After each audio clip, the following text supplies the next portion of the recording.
YouTube पर अभी हमारे चैनल BPA न्यूज़ को सब्सक्राइब करें और बेल आइकॉन को दबाएं ताकि आप कोई भी खबरों को मिस न करें व हमारे वीडियोस को लाइक करें।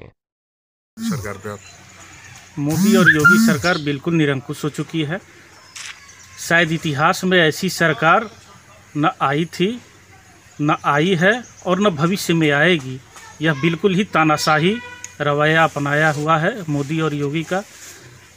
और वैसी निरंकुश सरकार को आम जनता जो आज मजबूर है पैदल चलने के लिए, एक तो यह मोदी और योगी सरकार न मजदूरों को कोई सहायता कर रही है, उसके बावजूद कांग्रेस पार्टी 1000 बस देने के लिए तैयार थी। वह जो है बस लेने के लिए भी ये योगी और मोदी सरकार तैयार नहीं हुई। उसके बदले में हमारे माननीय प्रदेश अध्यक्ष की गिरफ्तारी होती है।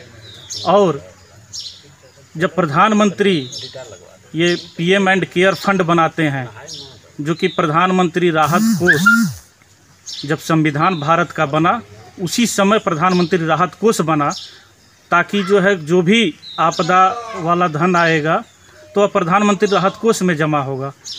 लेकिन यह PM एंड केयर फंड बनाने का कहीं से कोई औचित्य नहीं है। और इस PM एंड केयर फंड में इतने करोड़ रुपया आया, उसका केवल हिसाब किताब लेखा जोखा मांगा गया, जिसके कारण कर्नाटक की भाजपा सरकार हमारी माननीय राष्ट्रीय अध्यक्षा पर FIR दर्ज करा देती है। यह वास्तव में इतिहास में घिनौना और चरित्रहीन ऐसी सरकार कभी नहीं बनी है और न भविष्य में बनेगी।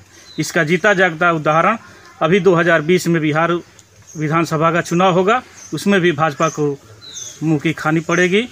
और भविष्य में 2022 और 2024 भी आने वाला है। मजदूर अपनी बेबसी और फटी हुई बेवाइयों पर जो रो रहा है, उसकी आह तो ज़रूर लगेगी मोदी और योगी पर। जी, मैं आपसे जानना जब विपक्षी पार्टियों का आरोप है कि आपके द्वारा 1000 की जो लिस्ट दी गई थी बसों की, उसमें टेम्पो और ऑटो और स्कूटर का नंबर है, क्या कहाँ तक सही है? हमारी तरफ से कहीं टेम्पो और ऑटो का कोई उसमें नहीं है। हाँ, एम्बुलेंस का नंबर था, ठीक है। भाजपा सरकार द्वारा 179 जिसमें लिस्टों को दिया गया कि ये टेम्पो ऑटो स्कूटर का है, तो ठीक है, 1000 में 179 आप निकाल दीजिए, बाकी तो बसें थी। तो इस बात को मानते हैं ना कि आपके सरकार के द्वारा गलती हुई है? ऐसी गलती इस महामारी में गलती नहीं होनी चाहिए। हमारी पार्टी के तरफ से कहीं कोई गलती नहीं है।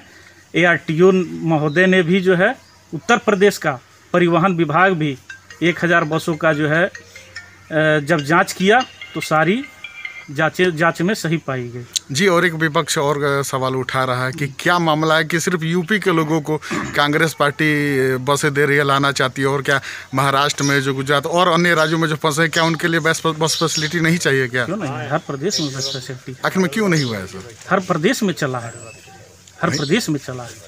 क्या यूपी योगी सरकार जो है जब राजस्थान में अपनी बसें भेजी कोटा से छात्रों को लाने के लिए, तो क्या मुख्यमंत्री अशोक गहलोत या कांग्रेस पार्टी ने जो है इन बसों का फिटनेस मांगा है? कभी फिटनेस नहीं मांगा। और यह जो है योगी सरकार फर्जी जो सरकार है, यह जो है तुरंत फिटनेस की सर्टिफिकेट मांगने लगी, तो जी क्योंकि यह बेहद ही निंदनीय है, बेहद ही घिनौना तरीका है। जी, जैसे आपका कहना है कि अगर बस से बच्चे अगर आते हैं, चाहे आम लोग आते हैं, मजदूर आते हैं, तो उन बसों की फिटनेस की कोई आवश्यकता नहीं है। वास्तव में आज की जो आपात स्थिति है, इस आपात स्थिति में कहीं कोई फिटनेस की ज़रूरत नहीं है, कहीं कोई बीमा की ज़रूरत नहीं है कि बस की बीमा है कि नहीं है, DL हमारा फेल है क्या है। जो मजदूर सड़कों पर चल रहे हैं, आप उनकी दस्तूरों को सुनिए, उनकी कहानियों को सुनिए, तब आपको जो है दर्द समझ में आएगा। यही योगी सरकार, यही योगी जी जो है संसद में पिछले सत्र में खूब रोए थे अपनी बेबसा और अपनी दुर्दशा पर, और आज जो है जब मजदूर अपनी दुर्दशा पर रो रहे हैं, तो क्या यह योगी सरकार को नहीं दिखाई दे रहा है? अगर इस समय आपकी सरकार होती इस महामारी में, तो आपके द्वारा, चाहे आपके सरकार के द्वारा क्या कदम उठाया गया होता? पहली बात कि ये जो जल्दबाजी में लॉकडाउन हुआ है, यह जल्दबाजी में लॉकडाउन नहीं हुआ रहता। और हमारी सरकार जनवरी में ही हमारी माननीय राहुल जी जनवरी में ही बता चुके थे कि यह कोरोना महामारी आने वाला है। फरवरी में भी जब बयान दिए तो यही इनके डॉक्टर हर्षवर्धन और रविशंकर प्रसाद जो है उनके बातों पर हंस रहे थे। मार्च में भी आगाह किए राहुल जी, तो मार्च में भी जो है ये लोग नमस्ते ट्रंप कर रहे थे, और उसी नमस्ते ट्रंप की आज बदस्तूर कहानी है यह कोरोना। और भारत की जो मजदूर की स्थिति है यह किसी से छिपा नहीं है, और आज मजदूरों के से जाकर आप बयान लीजिए क्या उनके ऊपर विपत्तियाँ पड़ रही हैं।